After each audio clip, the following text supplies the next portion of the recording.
In just 47 seconds, $8.7 million vanished from federal records. Senator Van Hollen didn't smile. He didn't even blink. Cameras zoomed in on two faces draining of color. The Senate chamber fell silent like a tomb. What did Van Hollen reveal that made the FBI director nominee and Attorney General crack under oath? At exactly 2:17 p.m. on a Tuesday that would reshape American justice, Senator Chris Van Hollen walked into the Senate Judiciary Committee hearing room like a prosecutor who had spent sleepless nights connecting dots.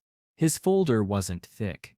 It didn't need to be. Sometimes the most devastating evidence fits on a single page. Pam Bondi sat like a general carved from marble, her navy blazer pristine, an American flag pin catching the overhead lights. To her left, Patel arranged his FBI briefing folders with the precision of a man who had navigated congressional storms before. Both wore the confident expressions of nominees who believed their confirmations were formalities. "Director Patel," Van Hollen began, his voice cutting through the chamber's tension like a blade through silk. "You testified under oath that the FBI's budget allocation for counterintelligence operations remained transparent throughout your tenure as deputy." Patel's jaw tightened almost imperceptibly. "That's correct, Senator.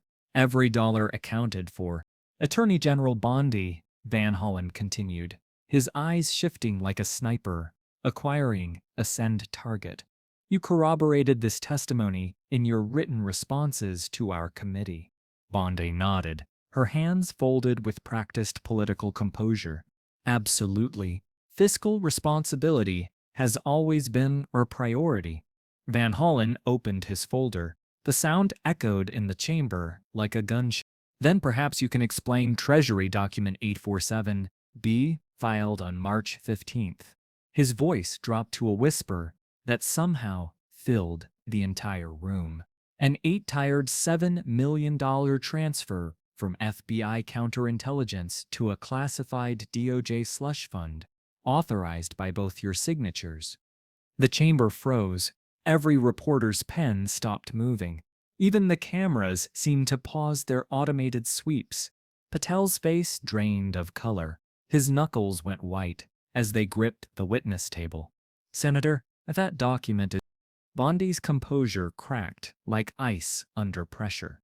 Her mouth opened, then closed without sound. The fondant political smile evaporated, replaced by the expression of someone watching their career collapse in real time. 47 seconds of silence. The cameras captured everything. Patel's nervous swallow, Bondi's hand trembling as she reached for her water glass. The moment when two of the most powerful nominees in America realized they had been caught in a lie that would define their legacies. "The fund," Van Hollen continued, his voice now carrying the weight of months of investigation, "was used to finance unauthorized surveillance operations on American citizens, operations that you both denied existed in previous testimony." Twitter exploded. Bondi Patel began trending within minutes. CNN broke into regular programming. Fox's producers scrambled in their control rooms, unsure how to spin what was happening live on national television. Patel found his voice first, but it came out strained, desperate. "Senator, the complexities of FBI funding require lying to Congress?" Van Hollen's interruption was surgical. "Because that's a felony, Director Patel. For both of you." The moment stretched like a wire about to snap. Bondi's political instincts kicked in, reaching for the familiar rhetoric that had saved her before. "Senator, I have served this nation with honor." Honor doesn't authorize $8.7 million in illegal surveillance. Van Hollen's words hit like hammer blows. Honor doesn't lie to the American people under oath. The breakdown was visible, measurable, captured in 4K resolution by every news network in America. Patel's confident posture collapsed inward. Bondi's practiced composure shattered completely. her face flushing red as she realized the magnitude of what had just been exposed. Committee Chairman Dick Durbin called for a recess, but the damage was done. In 47 seconds, 2 political careers had been destroyed by the truth, archived and revealed at precisely the right moment. As Van Hollen gathered his papers, he spoke one final sentence that would echo through social media for weeks. Sometimes the strongest weapon isn't a badge or a subpoena. It's a bank record declassified at exactly the right second. The hearing room erupted. Reporters rushed toward their phones. America had just watched justice happen in real time. What happens when leaders who built power on secrecy are undone by evidence? If transparency can destroy careers in 47 seconds, what else might be hiding in classified files? The cameras kept rolling as Bondi and Patel exchanged desperate glances, knowing their nominations were finished. But Van Hollen wasn't finished. "There's more," he announced, opening a second folder.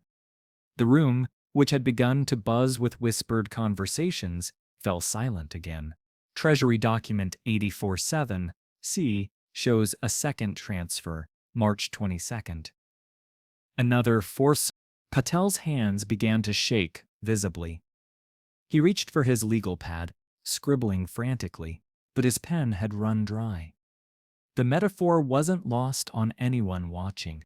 In Document 84-7D, Van Hollen continued relentlessly. March 29th, $2, $1 million more, all authorized by the same 2 signatures, all funneled into operations that officially didn't exist. Bondi finally spoke, her voice barely above a whisper. "Senator, these operations were vital to national security." "Were they?" Van Hollen's voice cut through her excuse like a knife.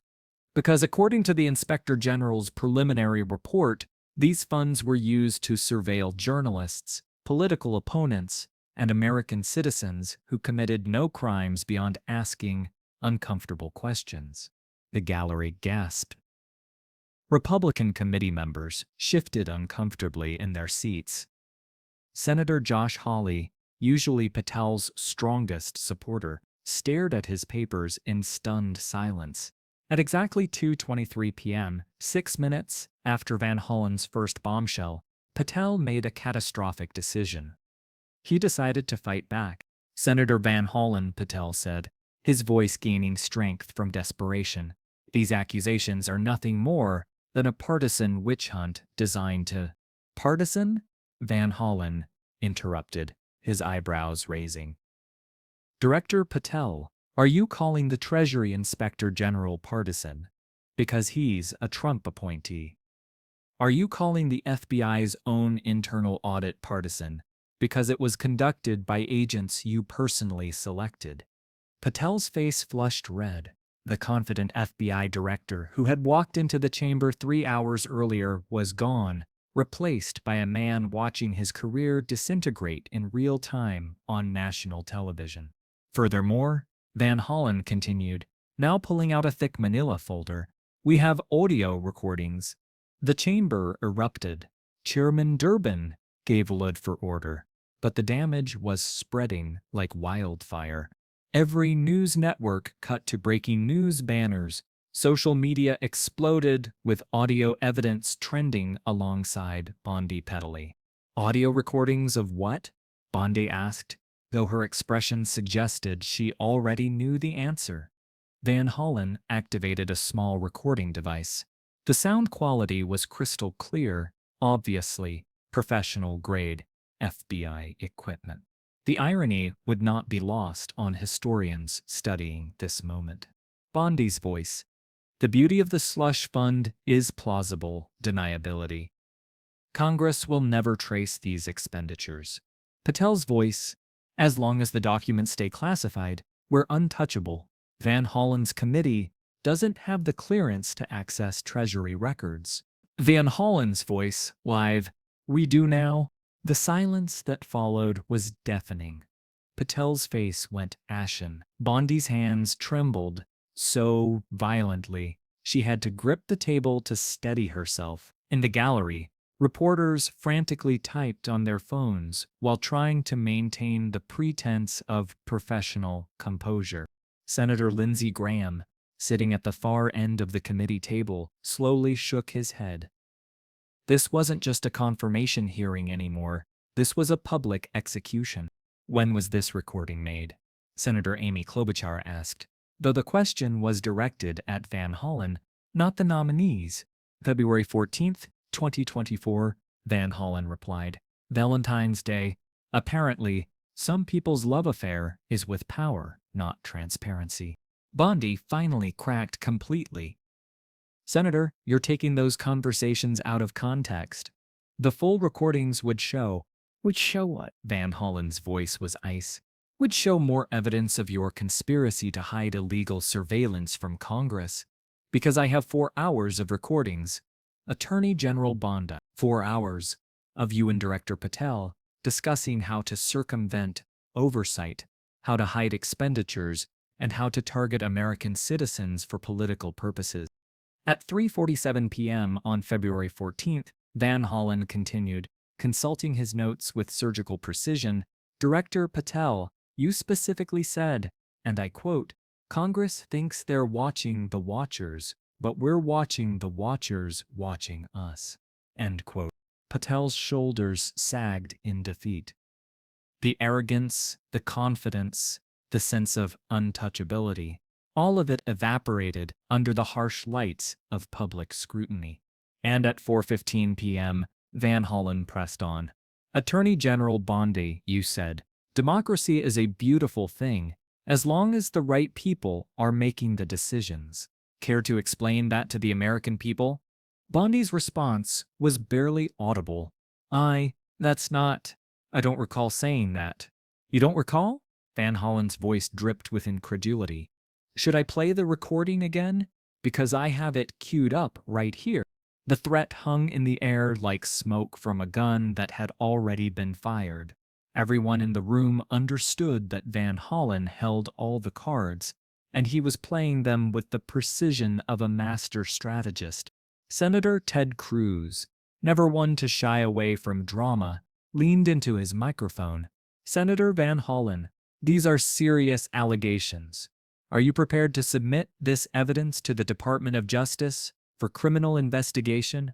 Van Hollen smiled for the first time all day. It wasn't a pleasant smile. Senator Cruz, I already have. The FBI, the real FBI, not Director Patel's version, opened a formal investigation this morning, as did the Treasury Department's Criminal Investigation Division. The committee room erupted again. This time, Chairman Durbin didn't even attempt to restore order. History was happening, and everyone knew it. Patel stood up abruptly, his chair scraping against the marble floor with a sound like fingernails on a chalkboard. I withdraw my nomination, he announced, his voice cracking with the weight of his fall from grace. Bondi followed suit, though her voice was barely a whisper. I also withdraw. But Van Hollen wasn't finished. Director Patel, Attorney General Bondi, withdrawing your nominations doesn't erase the evidence. It doesn't undo the illegal surveillance. It doesn't give back the $15 million in taxpayer money you funneled into unauthorized operations. As security escorted the former nominees from the chamber, Van Hollen delivered his final statement to the cameras and the American people watching at home. Today, we learned that some people believe they are above the law, above oversight, above democracy itself. They believed classified meant untouchable. They believed power meant unaccountable. They were wrong on every count. He paused, letting the weight of his words settle over the chamber. The documents I've presented today represent thousands of hours of investigation by dedicated public servants who believe in transparency. The recordings represent months of careful legal work to ensure every American's right to privacy is protected while holding their leaders accountable. Van Hollen closed his folder with a soft snap that seemed to echo through the chamber. Democracy survived today, not because of grand speeches or political theater, but because evidence speaks louder than lies, and truth endures longer than power. The hearing was officially adjourned at 3:47 p.m. Within minutes, both major political parties were scrambling to distance themselves from the fallen nominees. By 6 p.m., President Trump had announced he would nominate replacements who understand that serving the American people means serving the truth. Outside the Capitol building, protesters who had gathered to support the nominations quietly dispersed. Inside, Van Hollen sat alone in the empty committee room, reviewing his notes one final time. Sometimes the strongest weapon isn't a badge or a subpoena. Sometimes it's a senator who refuses to let democracy die in darkness, armed with nothing more than Treasury documents and the courage to ask uncomfortable questions. In the end, $15 million in illegal spending was exposed in less than 2 hours. 2 political careers ended in 47 seconds of silence, and American democracy proved that no one, absolutely no one, is above the law when citizens elect leaders willing to enforce it. The cameras finally stopped rolling, but the truth they captured would echo through history.